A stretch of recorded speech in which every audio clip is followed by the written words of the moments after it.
warahmatullahi wabarakatuh. Perkenalkan, nama saya Hanifatur Rahma dengan NIM 2130111051. Oke, pada kesempatan kali ini saya akan menjabarkan kembali materi tematik tentang faktor pendukung dan penghambat pelaksanaan pembelajaran tematik. Faktor pendukung adalah keadaan di mana dapat menunjang dan mengembangkan kegiatan kita dalam proses pembelajaran. Kemudian, faktor penghambat. Faktor penghambat menurut Kamus Besar Bahasa Indonesia atau KBBI. Menurut KBBI, faktor penghambat adalah halangan atau rintangan hambatan yang merupakan hal yang sangat penting dalam setiap tugas dan pekerjaan. Jadi, faktor penghambat adalah peristiwa yang berkontribusi untuk menciptakan situasi yang menghambat penerapan implementasi pembelajaran tematik di kelas.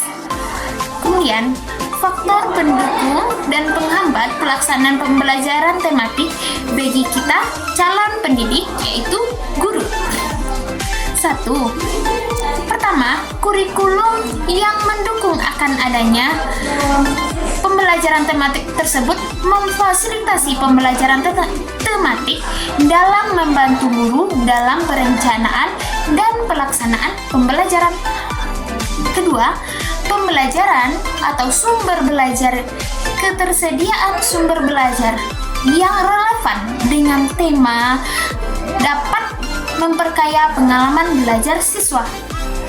Kemudian yang ketiga, dukungan dari kepala sekolah atau tingkat di atasnya seperti kepala sekolah yang mendukung dan memberikan bimbingan kepada guru dalam mengimplementasikan pembelajaran tematik tersebut.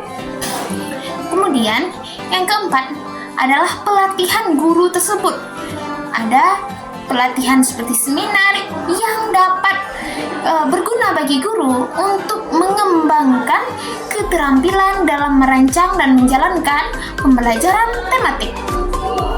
Kemudian yang kelima, kolaborasi antara guru kelas, guru mata pelajaran, dan kepala sekolah jikalau ada kebutuhan khusus dengan psikiater atau dan lain sebagainya.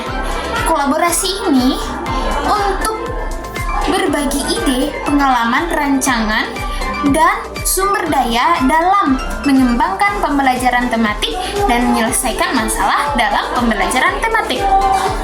Kemudian, tadi itu faktor pendukung pembelajaran tematik. Sekarang kita ke faktor penghambat pembelajaran tematik.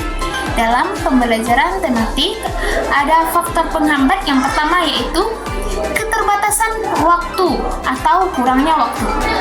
Kurangnya waktu untuk merencanakan dan melaksanakan pembelajaran tematik bisa menjadi faktor hambatan. Kedua, keterbatasan sumber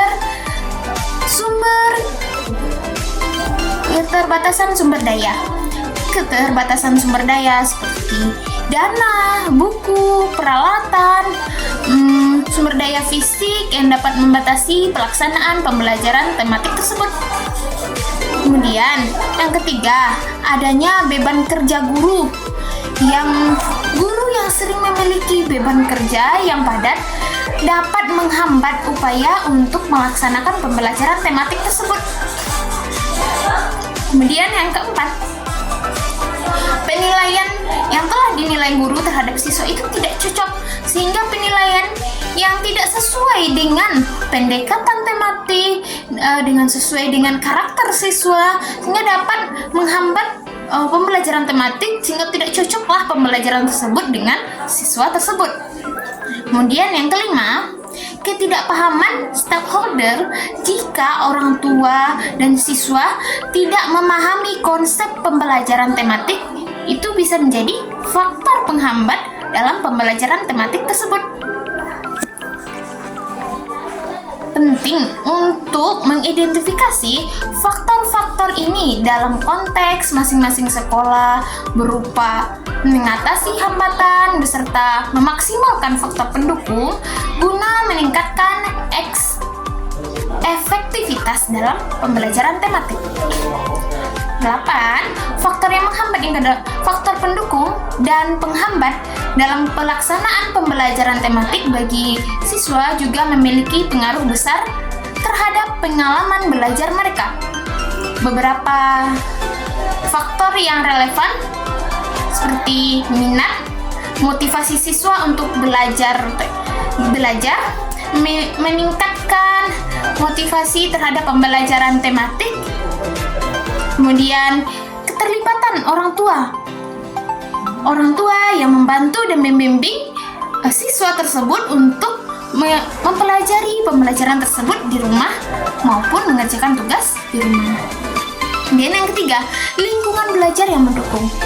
Iklim atau suasana kelas di kelas dan maupun di rumah saat siswa sedang belajar menjadi faktor penentu juga dalam siswa menangkap dan menerima informasi dengan lebih banyak dan baik sesuai dengan target yang telah diinginkan oleh guru. Keempat, adanya kolaborasi antara teman kerja sesama dengan teman-teman sekelas. Jadi adanya guru yang saling berkolaborasi antara guru mata kelas, guru mata pelajaran, dan guru kelas. Kemudian adanya siswa yang dibantu oleh temannya, siswa yang lebih pintar menerangkan kepada siswa yang lambat sehingga terjadinya kolaborasi yang menciptakan pemahaman siswa. Kemudian yang kelima, pemahaman konsep tematik. Siswa yang memahami konsep tematik, konsep dasar pembelajaran tematik dapat lebih mudah mengaitkan berbagai macam pengetahuan. Kemudian faktor penghambat dalam pembelajaran tematik yaitu kesulitan pemahaman konsep, kurangnya sumber belajar yang tepat atau keterbatasan sumber belajar. Oke, kita lanjutkan. Keterbatasan sumber belajar, kemudian keterbatasan waktu, kegangguan atau ketidakfokusan siswa saat proses pembelajaran, terus adanya gangguan, tidak adanya dukungan orang tua dalam menerangkan pembelajaran di rumah. Untuk memaksimalkan pembelajaran tematik, perlu adanya pertimbangan dan faktor-faktor ini untuk mengatasi hambatan-hambatan, faktor-faktor pendukung dan memaksimalkan proses pembelajaran tematik. Sekian penjelasan saya kembalikan. Wassalamualaikum warahmatullahi wabarakatuh. Dadah.